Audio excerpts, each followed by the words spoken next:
welcome to Big Mike's Reviews. This is Big Mike, and today I'm going to be covering the fourth episode in the series of What If, entitled What If Doctor Strange Lost His Heart Instead of His Hands.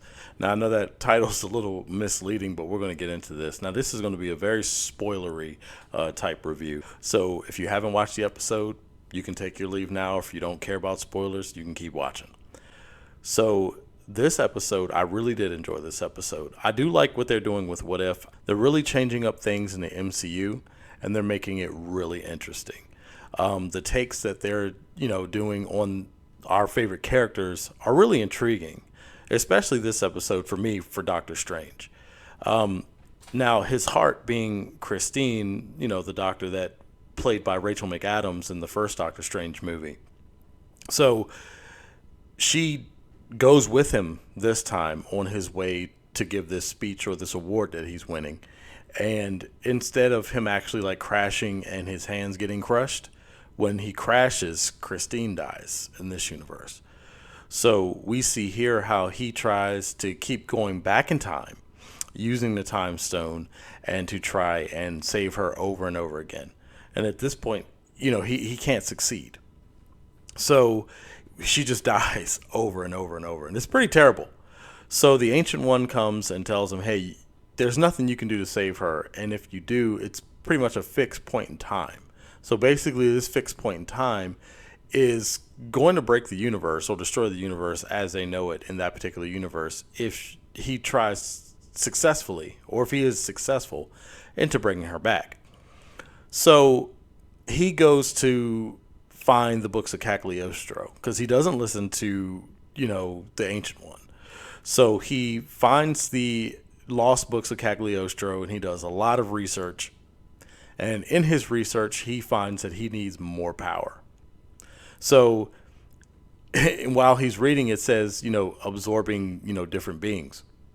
So Doctor Strange actually starts summoning interdimensional beings or magical beings and absorbing them, for lack of a better term.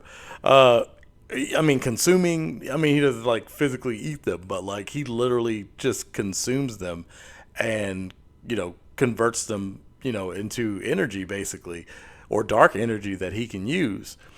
And he goes down this really dark path, and he does this for centuries.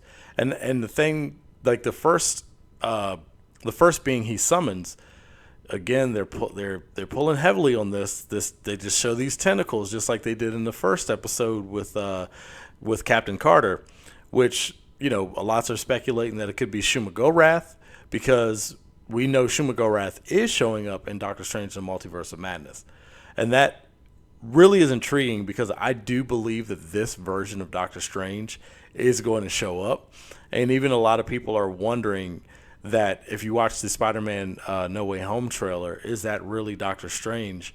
And after watching this episode, I'm thinking it could be this version of Doctor Strange. We never know. But that's a little tangent I went off on for a second. But anyway, getting back to the episode, he wasn't able to absorb Shumagorath at first. So he started off small and worked his way up. I think the first one he absorbed was a gnome or something like that. So he started off slow, started working his way up till he got back to, I'm just going to go ahead and say it's Shumagorath. All right. I don't think it could be, it might not be, whatever. I'm just going to say it is.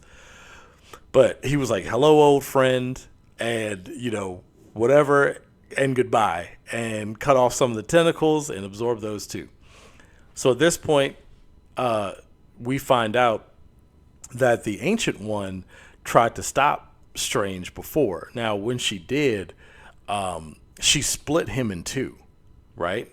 Not sawn asunder, but split him in two, as in there's two Doctor Stranges now in this universe. The Doctor Strange that went back to find the books of Cagliostro, and the Doctor Strange that just went on the normal path. Well, normal for that universe where Christine dies. And then when Wong comes to him and says, hey, come with me before you do something stupid, instead of him actually taking a time stone and trying to save Christine, he says, Wong, you're right, and he puts it down. And, is basically the Doctor Strange that we know. just in a different universe where he's going to do the right thing. So at this point, the evil version of Doctor Strange needs one more person to absorb, which is his other self in that universe. So we get this battle between the Stranges. And Wong actually, before he dissipates, because we see that the good version of Doctor Strange in this universe, like he goes outside and the universe and the people around it are just disintegrating.